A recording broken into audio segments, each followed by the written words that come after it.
Good morning बच्चों,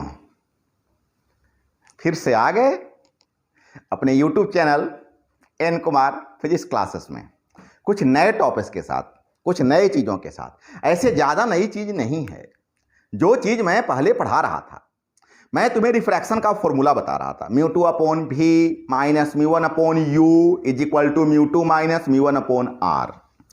और बच्चे मैं तुम्हें कमिट किया था कि ये फॉर्मूला मैं 5 कंडीशंस में करूंगा। अगर तुम मेरा प्रीवियस क्लास बढ़िया से अच्छे से अगर देख रहा होगा तो उसमें मैंने तेरे को बताया था कि मैं ये फॉर्मूला टोटल 5 कंडीशंस में, काफी डिटेल 5 कंडीशंस में मैं ये फॉर्मूला तेरे को प्रूव करके दिखलाऊंगा। 2 कंडीशंस मैं प्रीवियस क्लास में तुम्हें बता दिया था।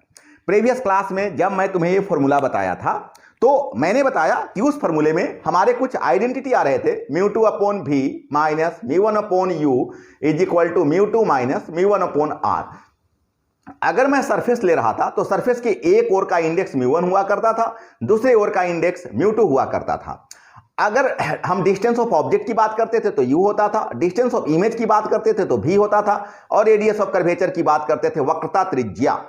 इंडेक्स का मतलब होता है अपवर्तनांक, मतलब दोनों तरफ का अपवर्तनांक। कोई बच्चे मेरे से रिक्वेस्ट किए थे कि सर हिंदी में वर्ड मीनिंग दे दीजिएगा, तो मैं यहां पर बच्चे मैं वर्ड मीनिंग आपको दे तो नहीं रहा हूं, लेकिन मैं यहां सब हर चीज का आपको वर्ड बता दूंगा ताकि आप वीडियो को अच्छे से देखें, क्लास को अच्छे से देखें, और क्लास को अच्छे से देख करके उन्हें बार बार देखेंगे तो हर चीज का मैं हिंदी आपको बता दूंगा। मैं बार बार बोलता हूं रिफ्रैक्टिव इंडेक्स अपवर्तनांक, आप लिख लीजिएगा। मैं बोल रहा हूं डिस्टेंस ऑफ इमेज प्रतिबिंब की दूरी, डिस्टेंस ऑफ ऑब्जेक्ट वस्तु की दूरी, centre of radius of curvature वक्रता त्रिज्या। तो ये देखिए जितने वर्ड यहां पर यूज हुए सबका मैंने आपको हिंदी बता दिया। अब आप यहां पर लिख लीजिएगा। ये फॉर्मूला मैं केस 3 में आपको फिर से प्रूव करने जा रहा हूं। बच्चे आपको पता होगा कि यहां पर जो 2 इंडेक्स हुआ करता था म्यू वन और म्यू टू, तो ये रेरर इंडेक्स होता था और ये डेंसर इंडेक्स होता था। बच्चे रेरर विरल, डेंसर सघन, सघन, रेरर विरल डेंसर सघन। तो ये रेरर मीडियम है और ये डेंसर मीडियम है। मतलब डेंसर मीडियम को हम म्यू टू से रिप्रेजेंट कर रहे हैं और रेरर मीडियम को हम म्यू वन से रिप्रेजेंट कर रहे हैं।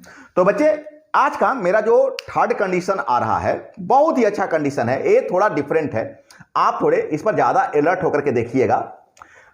यहां पर कह रहा कि इन कॉन्वेक्स सरफेस, सरफेस कैसा है? कॉन्वेक्स है, कॉन्वेक्स सरफेस है, but object lies in denser medium. Object lies मतलब पड़ा हुआ, रखा हुआ।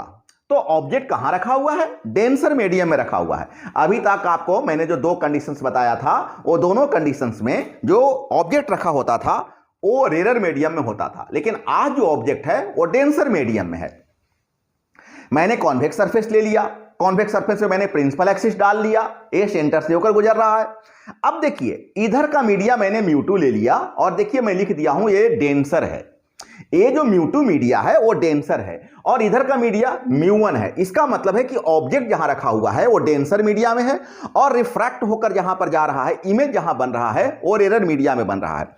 तो अगर ऑब्जेक्ट डेंसर मीडिया में रखा हुआ हो तो फिर इस फॉर्मूला को आप कैसे डिराइव कीजिएगा? That is the question. यही आज का क्वेश्चन है। बच्चे समझ में आ रहा है? अगर वस्तु सघन माध्यम में रखा हुआ है तो फिर आप इस फॉर्मूला को कैसे डिराइव कीजिएगा? आज का अपना टॉपिक्स यही है केस 3 में। तो मैंने यहां पर ऑब्जेक्ट को रख दिया। अब यहां से देखिए ऐसे रे चली। आप पहले ऐसा कीजिए, एक नॉर्मल लाइन ऐसे आप पहले डाल लीजिए। ये नॉर्मल लाइन है। आप जब नॉर्मल लाइन ऐसे डाल लिए, ये पता नॉर्मल लाइन का क्या यूज है मैं प्रीवियस क्लास में बताया था। नॉर्मल लाइन मेरे को एंगल आई और एंगल आर का नॉलेज देता है।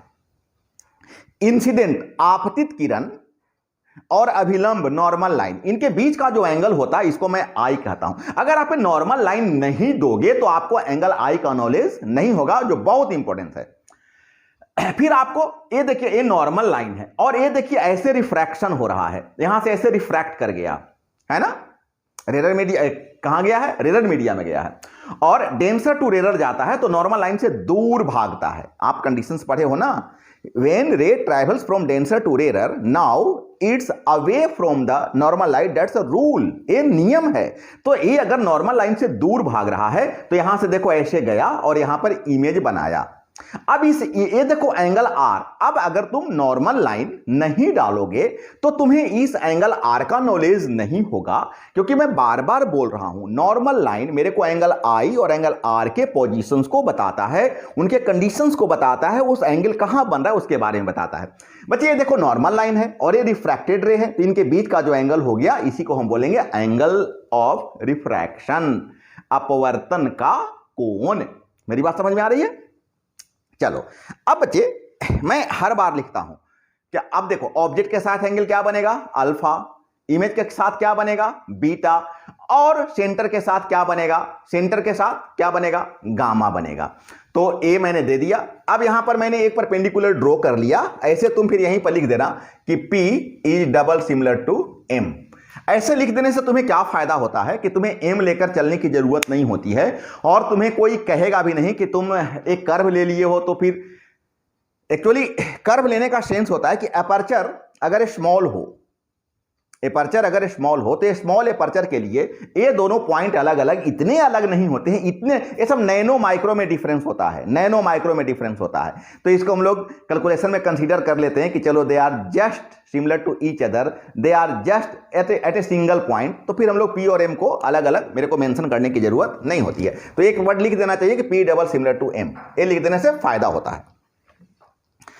तो हम लोग अभी देखें कि म्यू2 क्या था, डेंसर था, म्यू1 था, रेरर था, that mean mu two is greater than mu one. और हर बार की तरह मैं जो इसके पहले भी 2 बार जो फॉर्मूला डिराइव किया था तो इसी बेस पर किया था, स्नेल्स लॉ यूज किया था। क्या होता है, sine I by sine R upon is equal to mu one upon mu two. अब यहां देखो, यहां शायद अलर्ट हो जाओ, इसके पहले तुम पढ़ते थे sine I by sine R is equal to mu two upon mu one. क्यों? क्योंकि जो रे ट्रेवल करती थी कहां से ट्रेवल करती थी, म्यू1 से ट्रेवल करती थी, म्यू2 को जाती थी, इस बार म्यू2 से ट्रेवल कर रही है, म्यू1 में जा रही है, so mu one upon mu two. No no no no, formula तो वही रहेगा, फॉर्मूला रहने दो वही, फॉर्मूला वही रहने दो, बेकार का चेंज करोगे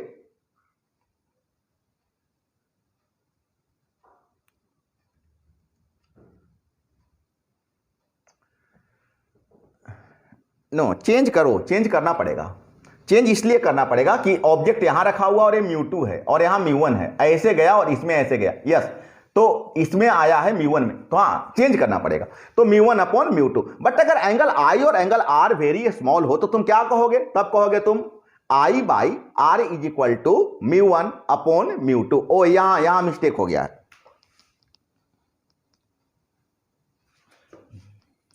कुछ एब्स्टेकल बच्चे क्लासेज में होते रहते हैं। यहां म्यू1 कर लो और यहां म्यू2 कर लो। बच्चे याद करके कर लेना, हर बार के जैसा वो लिखने का आदत रहा होगा, लिखा गया हो म्यू1 अब ए लिख लेना। देखो यहां करेक्ट लिखा हुआ है, तो क्या हो जाएगा, हो जाएगा I by R is equal to mu one upon mu two.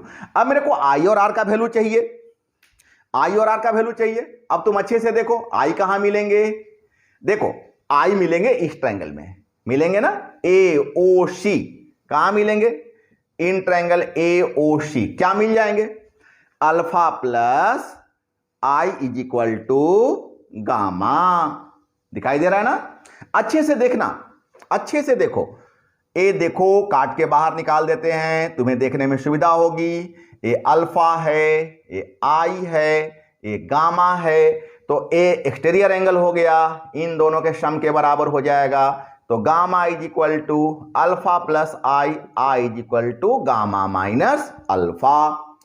अब बच्चे तेरे को अगर आर चाहिए तो तुम क्या करोगे,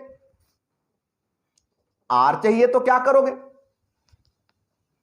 चल पहले मैं तेरे को साफ कर देता हूं ना, तुम्हें दिखाई देगा अच्छा से, है ना।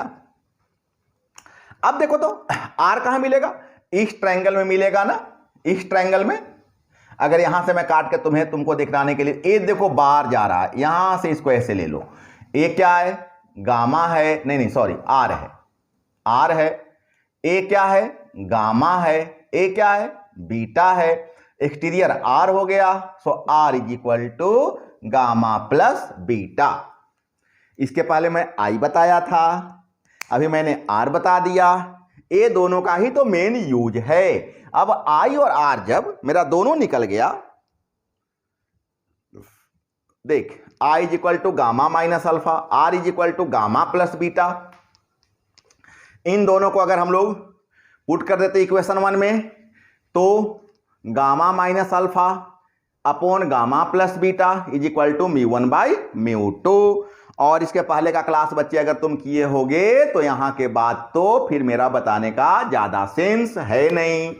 इसके पहले तो मैं 2 बार ऐसा बात बता चुका हूं और अब तक तो तुम मंजा गए होगे, अब तक तो तुम बिल्कुल क्या कंफर्म हो गया होगा कैसे लिया जाता है। अल्फा बीटा गामा अगर बहुत छोटा हो तो अल्फा को हम 10 अल्फा कहते हैं, बीटा को हम 10 बीटा कहते हैं, गामा को हम 10 गामा कहते हैं। बच्चे यहां मैंने क्या बताया, मैंने बोला कि अल्फा को मैं क्या बोलूंगा 10 अल्फा, और 10 अल्फा का वैल्यू क्या निकला है P A by minus U. Beta को क्या बोलेंगे 10 बीटा, और इसका वैल्यू क्या निकला है P A by v. Gamma को क्या कहेंगे 10 गामा, इसको क्या कहेंगे P C by minus R. किसी को डाउट है क्या कैसे हुआ सो? होना तो नहीं चाहिए, बट अगर कोई बच्चे को डाउट हो रहा होगा तो चल एक बार मैं थोड़ा सा यहां पर फिगर में तुम्हें दिखाने का प्रयास करता हूं। फिगर में तुम एक बार देख ले, ये देख यही है ना।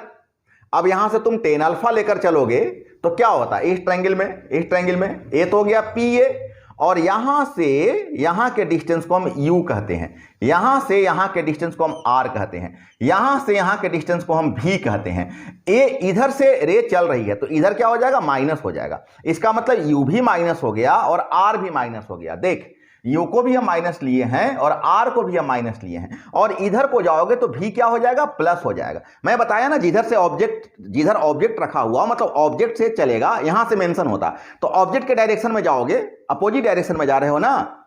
क्या रूल कहता है in the direction of incident ray क्या होता है पॉजिटिव होता है, अपोजिट ऑफ इंसिडेंट रे क्या होता है निगेटिव होता है। तो इधर नेगेटिव हो गया इधर पॉजिटिव हो गया, तो 10 अल्फा क्या हो गया 10 अल्फा हो गया P A by minus you. देख लिखे 10 बीटा क्या हो गया पी ए बाई भी, देख लिखे, और 10 गामा क्या हो गया P A by minus R, देखो यहां पर लिखे। अब ये सारा का सारा वैल्यू अब अगर हम लोग इक्वेशन 2 में पुट कर लोगे तो कितना आराम से, अब यहां के बाद तो फिर मेरा बताने का सेंस नहीं होता है बच्चे।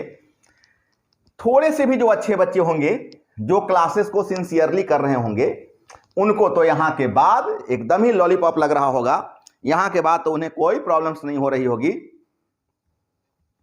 ये सारे के सारे वैल्यू मैंने यहां पर पुट किया, जैसे क्रॉस मल्टीप्लिकेशन करते थे क्रॉस मल्टीप्लिकेशन किया, u और v को मैं एक जगह कर लिया तो क्या फॉर्मूला आ गया। अब बच्चे ध्यान देना फॉर्मूला क्या आ गया इस बार μ1 by v minus μ2 by u is equal to μ1 minus μ2 by r। क्या आ गया μ1 by v minus μ2 by u is equal to μ1 minus μ2 by r।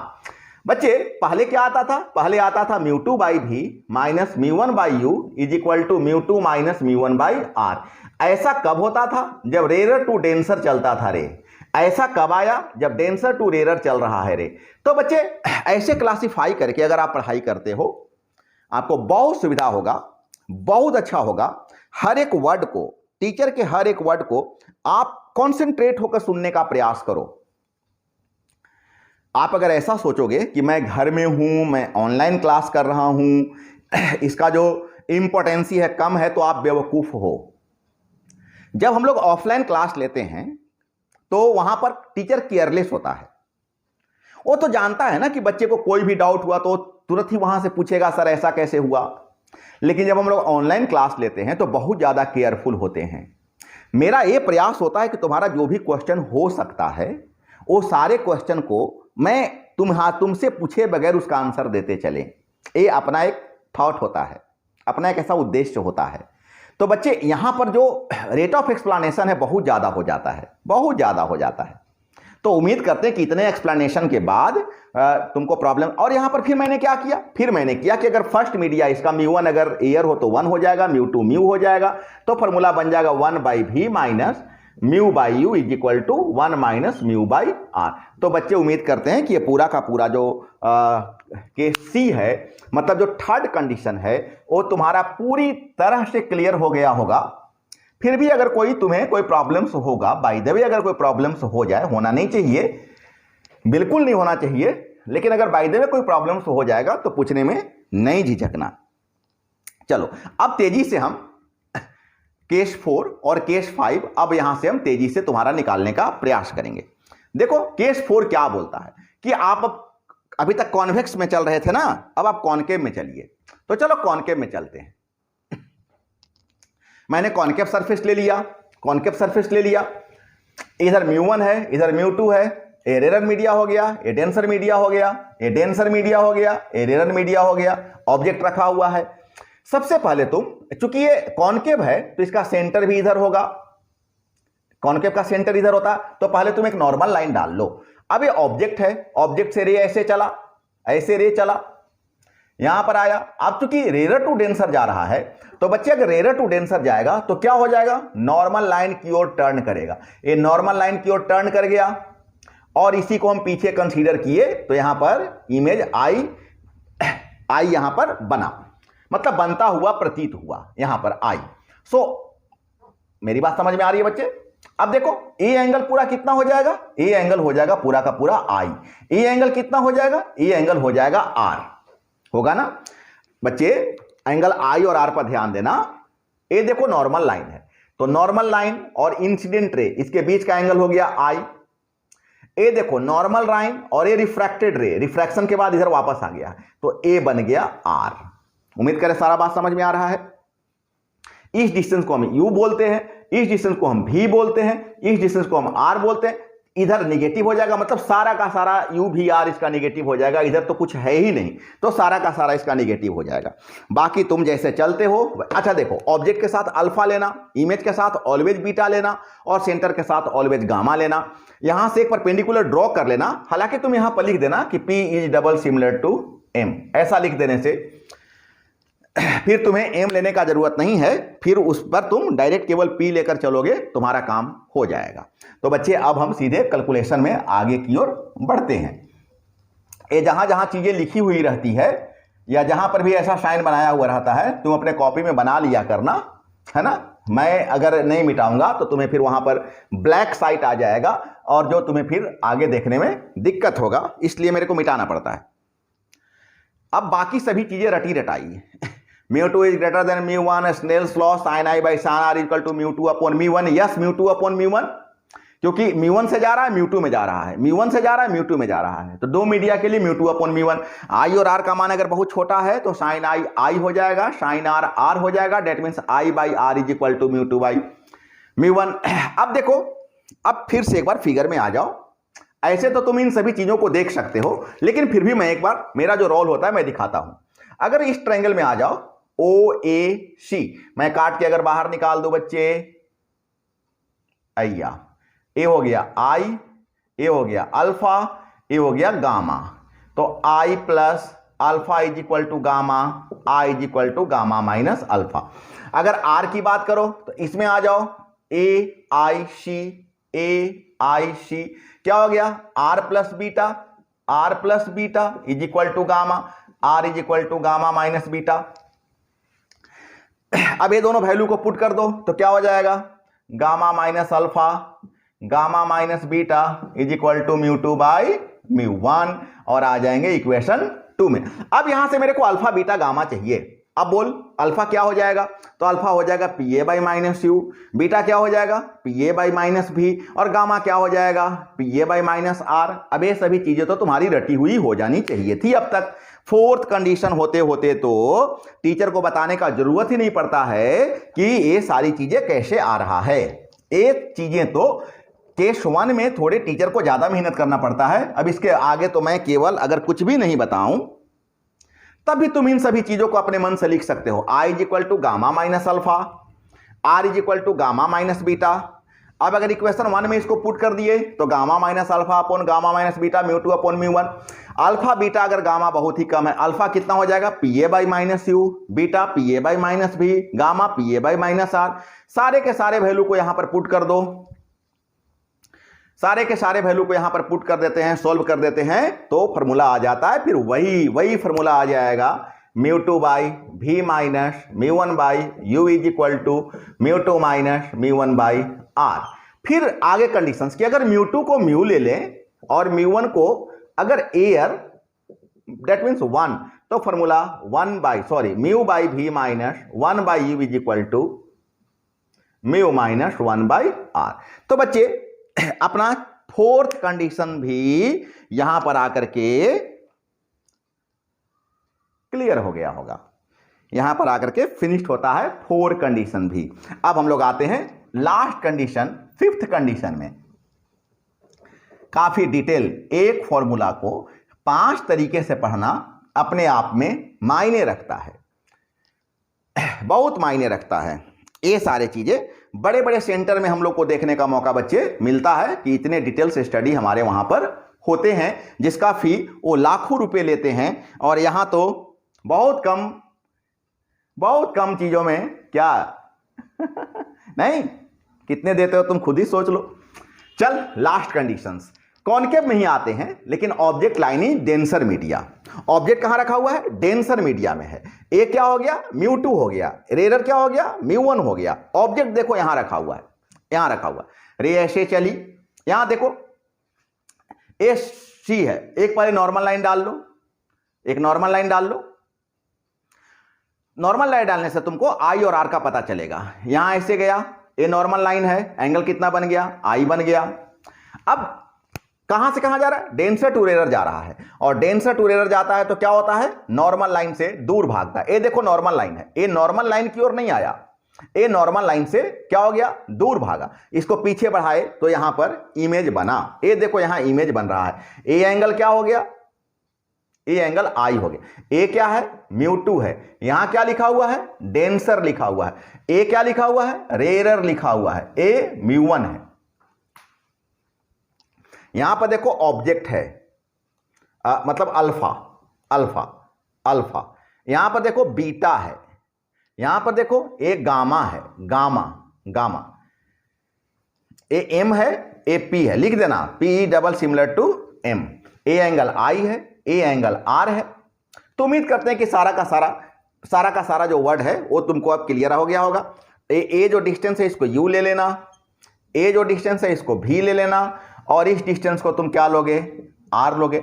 ए इधर क्या हो जाएगा? माइनस, इसका मतलब यू भी माइनस और भी माइनस, और इधर क्या हो जाएगा? प्लस, इसका मतलब आर क्या हो जाएगा? इसका प्लस हो जाएगा। तो बच्चे अगर इतनी बातें तुम्हें समझ में आ रही होगी तो फिर तुम्हें कोई प्रॉब्लम्स नहीं हो रहा होगा। अच्छा, इस बार फिर ऑब्जेक्ट कहां रखा हुआ है? डेंसर में रखा हुआ है। और ऑब्जेक्ट अगर डेंसर में रखा हुआ हो,